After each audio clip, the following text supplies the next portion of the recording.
साधारणपणे आम्ही या संदर्भामध्ये सुद्धा वारंवार माहिती दिलेली आहे. व्हॉलंटरीली काही महिला आहेत ज्या रोज त्यांचे जे काही अर्ज आहेत ते वेगवेगळ्या स्तरावर विभागाकडे प्राप्त होत आहेत. काही खाली ग्राउंड लेवलला जे आहेत अंगणवाडी सेविका असतील त्यांच्याकडे, किंवा खाली तहसील कार्यालयाकडे किंवा विभागाकडे, विभागाच्या जिल्हास्तरीय किंवा तालुकास्तरीय जे अधिकारी आहेत त्यांच्याकडे त्या संदर्भातले जे अर्ज येतात की आम्ही ह्या योजनेसाठी याच्यामुळे आता पात्र नाही आहोत, आम्हाला सरकारी नोकरी लागलेली आहे त्याच्यामुळे आम्ही आता पात्र नाही आहोत, किंवा आम्ही लग्न होऊन दुसऱ्या राज्यामध्ये गेलेलो आहोत त्याच्यामुळे आता पात्र नाही आहोत, किंवा आमचं उत्पन्न आता 2.5 लाखाच्या पुढे गेलेलं आहे म्हणून आम्ही पात्र नाही आहोत, किंवा आम्ही 4 व्हीलर गाडी घेतलेली आहे म्हणून आम्ही पात्र नाही आहोत. अशा पद्धतीनं रोजच्या घडीला, आणि ही आजची काही नवीन गोष्ट नाहीये, ऑगस्ट महिन्यामध्ये सुद्धा आम्हाला त्या पद्धतीने येत होते, ऑक्टोबर महिन्यामध्ये सुद्धा आलेले आहेत. व्हॉलंटरीली ज्या महिला आहेत त्या येत आहेत समोर. आणि जे आम्ही GR आहे त्याच्यामध्ये कुठल्याही पद्धतीचा बदल हा करण्यात आलेला नाहीये. आणि बदल एकतर जे काही निकष आहेत हे जे जुलै महिन्यामध्ये जो आम्ही GR काढला होता, ऑगस्ट महिन्यामध्ये जे आम्ही त्या ठिकाणी सर्क्युलर किंवा शासन निर्णय जो निर्गमित केला होता त्यानुसारच आम्ही जी संपूर्ण पडताळणी आहे किंवा जी काही जे व्हॉलंटरीली पुढे येत आहेत त्या संदर्भातली पण कारवाई सुरू आहे. आम्ही वित्त नियोजन विभागाकडे जे व्हॉलंटरीली त्यांचे समोर आलेले आहेत आणि जे म्हणतायत की आम्ही आता पात्र लाभार्थी नाही आहोत किंवा आम्ही चुकीच्या, ही आकडेवारी रोज बदलत आहे. म्हणजे कधी 5 अर्ज येतात दिवसाला, कधी 10 येतात, ही काही हजारांमध्ये आहे, म्हणजे 2-5 हजाराच्या वरती नाही आहे. आणि त्या पद्धतीने हे अर्ज येतात त्याचे पण अजून रिफंड चालू केलेलं नाहीये. अजून कोणाचाही एकही रुपया कधी खात्यातून घेतलेला नाहीये विभागाने. हे जे व्हॉलंटरीली अर्ज आलेले आहेत त्यांची सुद्धा आम्ही कारणं जी आहेत ते स्थानिक प्रशासनाकडून तपासून घेत आहोत. आणि वित्त व नियोजन विभागाकडून आम्हाला त्या संदर्भातला एक हेड तयार करून दिला जाईल रिफंड करण्याचा, जसा इतर योजनांनाही दिला जातो त्या पद्धतीनं तो तयार करून दिला जाईल. आणि त्याच्यामध्ये ते सरकारी तिजोरीमध्ये जाऊन जे व्हॉलंटरीली येत आहेत तेच, खातं कुठल्याही कोणाच्याही खात्यातून पैसे घेत नाहीये. ही एक बाब मला आपल्या माध्यमातून पुन्हा लाडक्या बहिणीच्या लाभार्थ्यांना मला सांगायची. आम्ही सुरुवातीला त्या संदर्भातली माहिती दिली ज्या वेळेला आम्ही क्रॉस व्हेरिफिकेशन सुरू की इन्कम टॅक्स डिपार्टमेंट असेल, IT असेल, परिवहन विभाग असेल, ट्रान्सपोर्टेशन असेल, ह्यांच्यासोबत साधारणपणे, आणि महसूल विभाग असेल किंवा खालचे जे जिल्हास्तरीय प्रशासन आहेत यांच्यासोबत आम्ही तो डेटा जो आहे तो क्रॉस व्हेरीफाय करत आहोत. पण बाय अँड लार्ज आम्ही 2.5 कोटी का 2,65,00,000 किंवा 2,60,00,000 इतके काही सगळ्यांचे स्क्रुटिनी याच्यामध्ये होणार नाहीयेत. त्याच्यामध्ये काय असं नाहीये की 30 लाखाचा का 40 लाखाचा का 30 लाख हा आकडा जो आहे तो समोर येतोय, वृत्त पण समोर येतंय आणि अनऑफिशियल त्याविषयी बोललं जातंय की हा आकडा इतका मोठा आहे, पण पालिका निवडणुकीच्या तोंडावर सरकार तो जाहीर करत नाहीये, असं सुद्धा त्याला एक त्या दृष्टिकोनातून पाहिलं जातंय. आम्हाला विभागाला मंत्री म्हणून मला, मुख्यमंत्री म्हणून फडणवीस साहेबांना, मंत्री म्हणून शिंदे साहेबांना, अजितदादांना, आमच्याकडे कोणाकडेही हा आकडा नाहीये, ना माझ्या विभागाकडे हा आकडा आहे. मला माहित नाही हा आकडा विरोधकांच्या कुठल्या तरी सोशल मीडियाच्या अकाउंटवरून आला आणि तिथून वर्तमानपत्रांनी उचलला का काय, हे आम्हाला त्या संदर्भातली खऱ्या अर्थानं म्हणजे कधीही आत्तापर्यंत विभागाचा लाडकी बहीणचा आढावा घेत असताना हा आकडा आला नाही. ह्याच्या जवळपासचा पण कुठला आकडा आमच्यापर्यंत आलेला नाही. 30 लाख तर सोडून द्या, 15 लाख 10 लाख असाही कधी आकडा आलेला नाहीये. त्याच्यामुळे अशा पद्धतीनं म्हणजे की काही हजारांच्या घरातच ही संख्या आहे. नाही, मी आपल्याला म्हटलं की जे आम्ही आता जे GR मध्ये जे सुरुवातीपासून निकष आहेत याचा जो क्रॉस व्हेरिफिकेशन आहे ते आज आम्ही जाहीर केला आणि 10 दिवसामध्ये 15 दिवसामध्ये येईल असं नाहीये.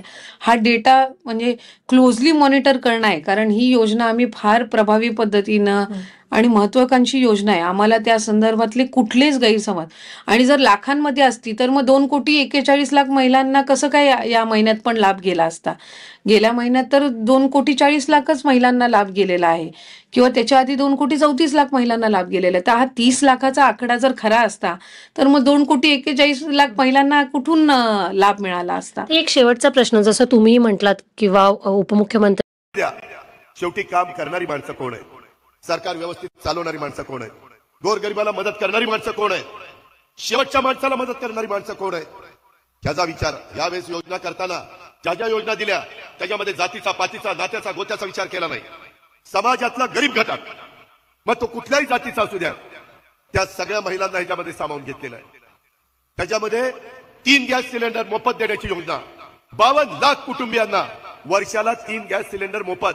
आणि एक केलंय, कुठेही कुणाच्या मार्फत पैसे नाही, डायरेक्ट लाभार्थीचा लाभ त्याच्या डीबीटी मध्ये त्यांच्या बँकेच्या अकाउंटला, पूर्णपणे पारदर्शक. काळजी करू नका. काही जर लाभार्थीमध्ये लाभ घेणाऱ्या माझ्या महाराष्ट्रातल्या महिला राहिल्या असतील तर मी आपल्याला सांगतो, अशी एक देखील भगिनी की त्या लाभामध्ये बसते, ज्या नियम घातलेले आहेत त्याच्यात बसते, ती ह्या लाभापासून वंचित राहणार नाही, ही देखील खात्री या आजच्या सभेच्या निमित्तानं मी आपल्या सगळ्यांना देतो. त्याच्यावेळेस लाभार्थींची संख्या प्रथम टप्प्यामध्ये 1,60,00,000 होती आणि वितरित रक्कम आम्ही 3,225 कोटी 79 लाख रुपये त्या ठिकाणी वितरित केले. त्याच वेळेस मुख्यमंत्र्यांनी उपमुख्यमंत्र्यांनी आम्ही सगळ्यांनी ठरवलेलं होतं की तो कार्यक्रम तिकडे झाला, आता पुढचा कार्यक्रम आपण विदर्भामध्ये, राज्याच्या उपराजधानीमध्ये, नागपूरमध्ये घ्यायचा. आणि आज लाभार्थींची संख्या 52 लाख अधिक झालेली आहे आणि वितरित रक्कम 1,562 कोटी 85 लाख. आता ज्यावेळेस आम्ही बटन दाबलं, माय माऊलींनो, तुमच्या सगळ्यांच्या डीबीटीवर पैसे आता घरी गेल्यानंतर जमा झालेले असतील. आम्ही दिलेला शब्द पाळणारी लोक आहोत. आम्ही वचनपूर्तीचं राजकारण करणारे आहोत. महायुती सरकार हे काम करणारं सरकार आहे, हे काही दिशाभूल करणारं सरकार नाही. त्या चांगल्या योजना आमच्या माय माऊलींच्या करता आम्ही आणल्या. आजपर्यंत 1,59,00,000 महिलांना, माय माऊलींना हा लाभ मिळतोय आणि वितरित रक्कम 4,788 कोटी 65 लाख केलेली आहे. ज्यावेळेस अर्थसंकल्पामध्ये त्या योजना आम्ही जाहीर केल्या त्यावेळेस आम्ही सगळ्यांनी याला वर्षाला खर्च किती येतोय, आपण व्यवस्थितपणे तो देऊ शकू का, त्याच्यावर ते करत असताना राज्याच्या इतर कामावर परिणाम होणार नाही ना, विकास कामं अडचणीत येणार नाही ना. मित्रांनो, मी यावेळेस माय माऊलींनो 10वा अर्थसंकल्प सादर केला. मागे देवेंद्रजींनी पण अर्थसंकल्प सादर केलेत. एकनाथराव सिनियर मिनिस्टर म्हणून अनेक वर्ष काम करतायत आणि त्याच्यामुळं चांद्यापासून बांद्यापर्यंत माझ्या गोरगरीब माय माऊलींना सक्षम करण्याच्या करता, सबल करण्याच्या करता त्या सगळा कार्यक्रम 2.5 कोटी महिला आम्ही डोळ्यासमोर ठेवल्यात. 2.5 कोटी आत्ता गाठल्यात, 1 कोटी जवळपास 60 लाख. अजूनही पुढचा टप्पा आहे. काळजी करू नका. काही जर लाभार्थीमध्ये लाभ घेणाऱ्या माझ्या महाराष्ट्रातल्या महिला राहिल्या असतील तर मी आपल्याला सांगतो, अशी एक देखील भगिनी की त्या लाभामध्ये बसते, ज्या नियम घातलेले आहेत त्याच्यात बसते, ती ह्या लाभापासून वंचित राहणार नाही, ही देखील खात्री या आजच्या सभेच्या निमित्तानं मी आपल्या सगळ्यांना देतो. त्याच्यामुळे तुमच्यातल्या काही जवळच्या राहिल्या असतील तर राहिलेल्या दिवसामध्ये देखील अर्ज करा. आज विरोधक आमच्यावर टीका टिप्पणी करतात. पहिल्यांदा या चांगल्या योजनेची त्यांनी वेगवेगळ्या पद्धतीनं चेष्टा करण्याचा प्रयत्न केला, त्याच्यामध्ये कुठेतरी टिंगलटवाळी करण्याचा प्रयत्न केला. अरे बाबांनो, तुम्ही राज्यकर्ते म्हणून इतके वर्ष काम करत होता, तुम्हाला कुणी हरवलं होतं? तुम्ही का नाही ही योजना आणली? कुणी तुम्हाला थांबवलेलं होतं? त्याचं उत्तर देत नाही, फक्त काहीतरी तातून सांगितलं. परंतु आता ज्यावेळेस ही योजना लोकप्रिय झाली, मला माझ्या नागपूरमधल्या आलेल्या माझ्या बहिणींनी सांगावं, ही योजना चांगली असेल त्यांनी हात वर करा, चांगली आहे का नाही. सगळ्या महिला, मुख्यमंत्री महोदय, उपमुख्यमंत्री महोदय, नितीन गडकरी साहेब सगळे हात वर करतात, खाली घ्या. आज मोठ्यांना काय माहिती, आमच्या माय माऊलींना 1,500ची किंमत आम्ही 3,000 रुपये त्यांच्या अकाउंटला जुलै ऑगस्ट टाकले. खुरपडीला जाणारी महिला, माझ्या कचरा गोळा करणारी महिला, माझ्या धुणं भांडी करणारी महिला, तिथं झाडू पोतना करणारी महिला, काहींच्या घरामध्ये जाऊन स्वयंपाक करून देणारी महिला किंवा झोपडपट्टीमध्ये राहणारी महिला, तिला तिची सुख दुःख माहिती. टीका करणाऱ्यांना काय कळणार आहे किंवा ह्या 1,500 रुपयाचं मोल काय, याची जाणीव त्यांना नाहीये. कारण सोन्याचा चमचा तोंडामध्ये घेऊन जन्माला आलेली ही लोक आज माझ्या गोरगरिबांना 2.5 लाखाच्या मध्ये आतमध्ये उत्पन्न असणाऱ्यांना आम्ही मदत करतोय, तर त्या मदतीच्या बद्दल काही ना काही चुकीचं सांगण्याचा प्रयत्न करतात. तुम्ही त्याकडे दुर्लक्ष करा. ही योजना पुढे चालू ठेवायची का नाही, ही योजना द्या. शेवटी काम करणारी माणसं कोण आहे, सरकार व्यवस्थित चालवणारी माणसं कोण आहे.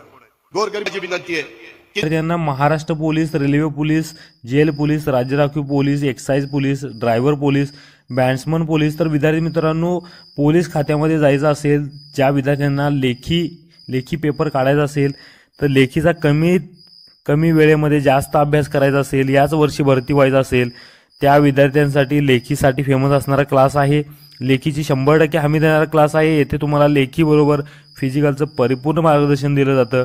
अत्यंत कमी फीमध्ये 100% रिझल्ट देणारी संस्था आहे. विद्यार्थी मित्रांनो, खाली दिलेल्या नंबरवरती कॉन्टॅक्ट करून माहिती घ्यायची आहे तुम्हाला आणि पोलीस बनण्याचं स्वप्न विद्यार्थी मित्रांनो तुमचं साकार होणार आहे. ओके, त्यामुळं जो काही नंबर आहे, कोल्हापूरमध्ये क्लास आहे विद्यार्थी मित्रांनो, लेखीसाठी फेमस आहे. अत्यंत कमी फीमध्ये विद्यार्थी मित्रांनो मुलामुलींसाठी स्वतंत्र राहण्याची सोय आहे.